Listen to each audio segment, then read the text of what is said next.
இன்றைக்கி நம்ம ஆட்டு மூளை வறுவல் எப்படி செய்யறதுன்னு பார்க்கலாம். அதுக்கு ஒரு பேன் வச்சாச்சு. பேனில் எண்ணெய் ஊற்றிட்டேன், அது காஞ்சிருச்சு. இப்போ கொஞ்சம் கடுகு சேர்த்துக்கலாம்.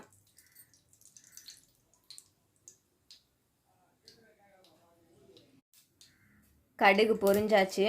இப்போ ஒரு பச்சை மிளகா பொடியாக நறுக்கி வச்சுருக்கேன், அந்த மிளகாவை சேர்த்துக்கலாம்.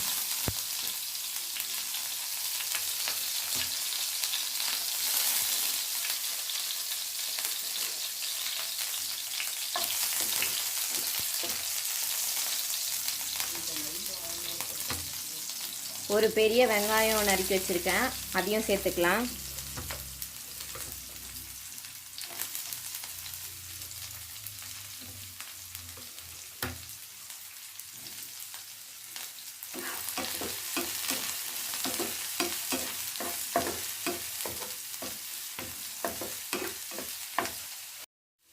இப்போ இதில் ஒரு அரை ஸ்பூன் சால்ட்டு சேர்த்துக்கலாம். வெங்காயம் கொஞ்சம் வதங்கியாச்சு. ஒரு ஸ்பூன் இஞ்சி பூண்டு பேஸ்ட்டு சேர்த்துக்கலாம்.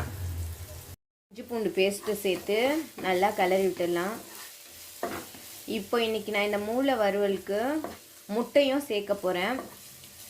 அதனால் இப்போ இந்த ஸ்டேஜில் ஒரு 2 முட்டை வச்சுருக்கேன், அதை உடச்சி ஊற்றிக்கலாம்.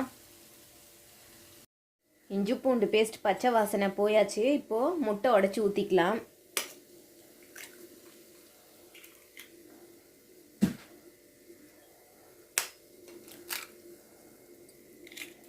நம்ம வெறும் மூளை மட்டும் போடாமல் இந்த முட்டையும் அது கூட சேர்த்து செய்யும்போது இன்னும் சூப்பராக இருக்கும் டேஸ்ட்டு. இந்த மாதிரி ஒரு வாட்டி ட்ரை பண்ணி பாருங்கள். இப்போ இதை நல்லா கலர் விட்டுடலாம். இது ஒரு 2 நிமிஷம் வேகட்டும். முட்டைலாம் வெந்தாச்சு. இப்போது கழுவி சுத்தம் பண்ணி வச்சுருக்க மூளையை இது கூட சேர்த்துடலாம்.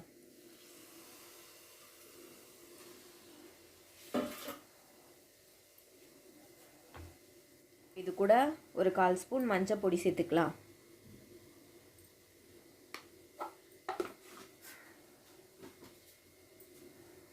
மஞ்சள் பொடி சேர்த்துட்டு ஒரு ஸ்பூன் அளவுக்கு மிளகுத்தூள் சேர்த்துக்கலாம்.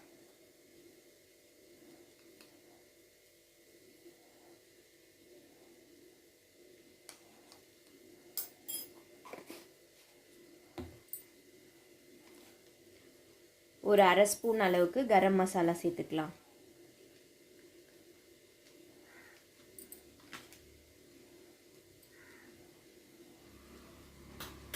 இப்போ இதை நல்லா கலரி விட்டுக்கலாம்.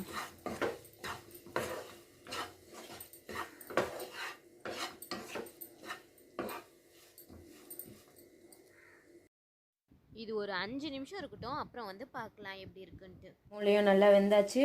இதில் லாஸ்ட்டாக ஃபைனல் டச் அரை ஸ்பூன் லெமன் ஜூஸ் சேர்த்துக்கிறேன். இதை சேர்த்துட்டு ஒரு கலர் விட்டுடலாம்.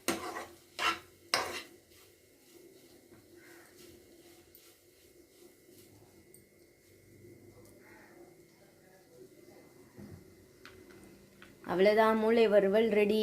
2 கொத்தமல்லி இலை போட்டுடலாம்.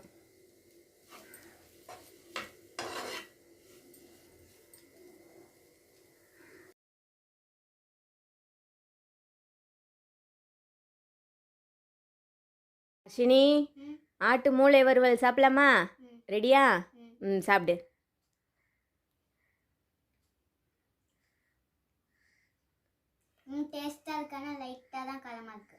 நல்லா இருக்கானா வறுவல்?